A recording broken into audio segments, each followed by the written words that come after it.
Bihar BPSC के लिए important set. पहला प्रश्न आप लोग के बीच है, गाजी मलिक किस वंश का संस्थापक था? उत्तर हो जाएगा तुगलक वंश का। तुगलक वंश का संस्थापक था। दूसरा प्रश्न है, भारतीय पुरातत्व का जनक किसे जाना जाता है? भारतीय पुरातत्व का जनक किसे कहा जाता है? इसका उत्तर होगा अलेक्जेंडर कर्निंघम को। अलेक्जेंडर कर्निंघम को भारतीय पुरातत्व की जनक कहा जाता है। राजा राममोहन राय को राजा की उपाधि किसने दी थी? राजा राममोहन राय को राजा की उपाधि से किसने विभूषित किया? उत्तर होगा मुगल सम्राट अकबर द्वितीय ने। नेक्स्ट क्वेश्चन है, 1909 का अधिनियम संबंधित है। 1909 का अधिनियम जो है वो किससे संबंधित है? उत्तर होगा पृथक मताधिकार क्षेत्र को लागू करने के लिए। 1994 ईस्वी में चंदावर का युद्ध मोहम्मद गौरी ने किसे हराया था? मोहम्मद गौरी ने चंदावर के युद्ध में किसे हराया था? उत्तर होगा जयचंद को। नेक्स्ट क्वेश्चन है, दिल्ली सल्तनत के किस वंश को सबसे कम समय तक शासन किया? सबसे कम समय तक दिल्ली सल्तनत काल में शासन करने वाला कौन से शासक हुए? उत्तर हो जाएगा खिलजी वंश। खिलजी वंश बहुत ही कम समय तक शासन किया। लॉर्ड डफरिन के वायसराय काल की एक महत्वपूर्ण घटना क्या थी? लॉर्ड डफरिन के वायसराय काल में सबसे महत्वपूर्ण घटना क्या थी? उत्तर होगा भारतीय राष्ट्रीय कांग्रेस की स्थापना 1885 ईस्वी में। इन्हीं के काल में भारतीय राष्ट्रीय कांग्रेस की स्थापना किया गया था। नेक्स्ट क्वेश्चन है, इनमें से कौन सबसे कम आयु में भारतीय राष्ट्रीय कांग्रेस का अध्यक्ष बनने वाले व्यक्ति थे? सबसे कम आयु में भारतीय राष्ट्रीय कांग्रेस के अध्यक्ष अबुल कलाम आज़ाद बने थे, जो 1940 से 1945 ईस्वी तक भारतीय राष्ट्रीय कांग्रेस के अध्यक्ष बने। भारत में नियमित एवं वैज्ञानिक ढंग से जनगणना किस वर्ष आरंभ हुआ था?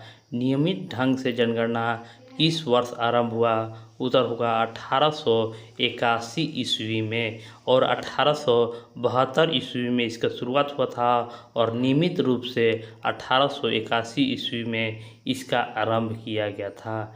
नेक्स्ट है, इनमें से कौन द्वितीय गोलमेज सम्मेलन में भाग नहीं लिया? कौन जो थे वो द्वितीय गोलमेज सम्मेलन में भाग नहीं लिए थे? उत्तर होगा जवाहरलाल नेहरू। जवाहरलाल नेहरू द्वितीय गोलमेज सम्मेलन में भाग नहीं लिए थे। निम्नलिखित में से कौन सा देश कैस्पियन सागर से सीमा से नहीं बनाता है? कौन सा देश कैस्पियन सागर से सीमा नहीं बनाता है? उत्तर हो जाएगा इराक। इराक देश जो है वो कैस्पियन सागर से सीमा नहीं बनाता है, जबकि अजरबैजान, ईरान और कजाकिस्तान जो देश है वो कैस्पियन सागर से सीमा बनाता है। नेक्स्ट क्वेश्चन जो है, क्याल क्या है?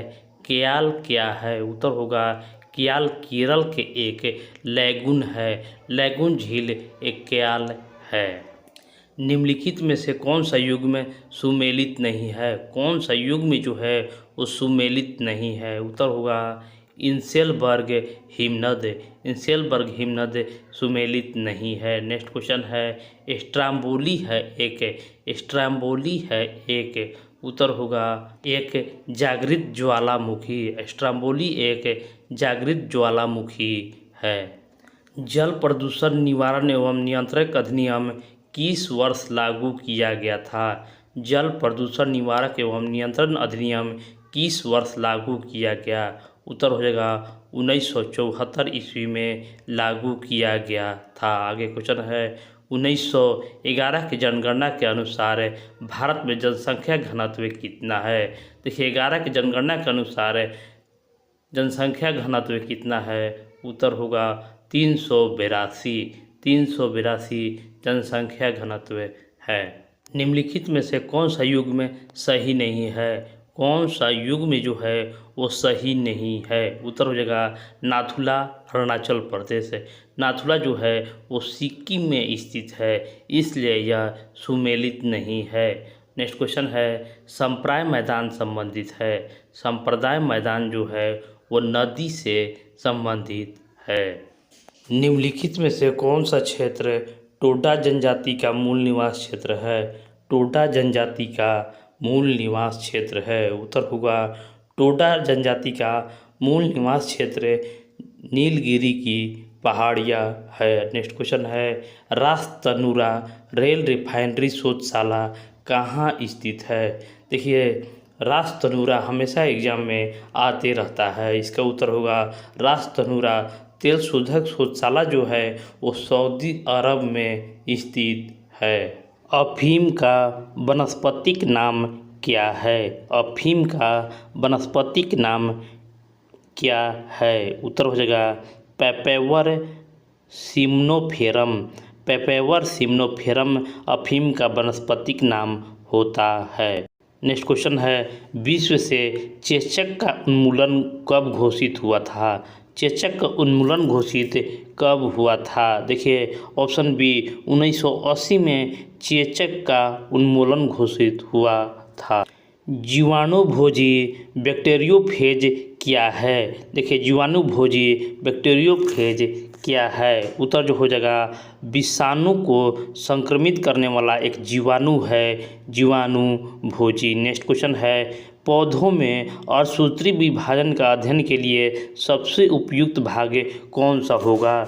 इसका जो उत्तर होगा ऑप्शन सी परागकोश। परागकोश होगा सबसे उपयुक्त। ध्वनि तरंगों का सबसे तीव्र प्रगमन होता है।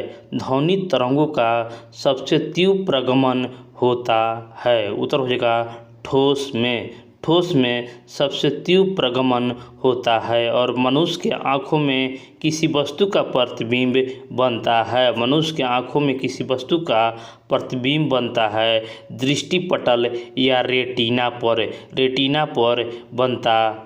मानव में गुर्दे निम्नलिखित में से किस प्रणाली का अंग है? मानवों में गुर्दा निम्नलिखित में से किस प्रणाली अंग है? उत्तर होगा एक्रिएशन। एक्रिएशन इस प्रश्न का सही जवाब होगा। और निम्नलिखित में से कौन सा एक प्रोटोजोआ रोग द्वारा होता है? उत्तर जो हो जाएगा मलेरिया। मलेरिया जो है वो प्रोटोजोआ से होता। संवहन द्वारा ऊष्मा का स्थानांतरण हो सकता है। संवहन द्वारा ऊष्मा का स्थानांतरण हो सकता है। उत्तर होगा गैस और द्रव में। गैस और द्रव में संवहन द्वारा ऊष्मा का स्थानांतरण हो सकता है। नेक्स्ट है निम्नलिखित में से कौन सा युग्म सही नहीं है? सही सुमेलित नहीं है। उत्तर हो जाएगा विटामिन डी पॉल मूलर सुमेलित सही। लेंस की शक्ति मापी जाती है। लेंस की शक्ति किसमें मापी जाती है? उत्तर होगा डाईऑप्टर में। डाईऑप्टर में लेंस की शक्ति मापी जाती है और इसे डी से डिनोट किया जाता है। निम्नलिखित में से किसे एक स्नेहक लुब्रिकेंट के रूप में भी प्रयोग किया जाता है? लुब्रिकेंट के रूप में भी प्रयोग किया जाता है। उत्तर होगा ग्रेफाइट को। ग्रेफाइट को। हॉर्स गैस क्या है या हंसाने वाला गैस कौन है? देखिए उत्तर होगा नाइट्रस ऑक्साइड N2O जिसको कहा जाता है। N2O को हास गैस भी कहा जाता है। नेक्स्ट क्वेश्चन है त्वरित बिजली के चमकने से वृक्ष में आग भी लग सकती है क्योंकि इसमें अत्यधिक मात्रा में होता है। अत्यधिक मात्रा में होता है। उत्तर हो जाएगा विद्युत ऊर्जा। विद्युत ऊर्जा के कारण यह वृक्ष में आग भी लग सकता। जम्मू कश्मीर की 8 वर्षीय तजम्मुल इस्लाम किस खेल से संबंधित है? जम्मू कश्मीर की 8 वर्षीय तजम्मुल इस्लाम किस खेल से संबंधित है? उत्तर जो हो जाएगा kick boxing. Kick boxing Tajammul Islam से संबंधित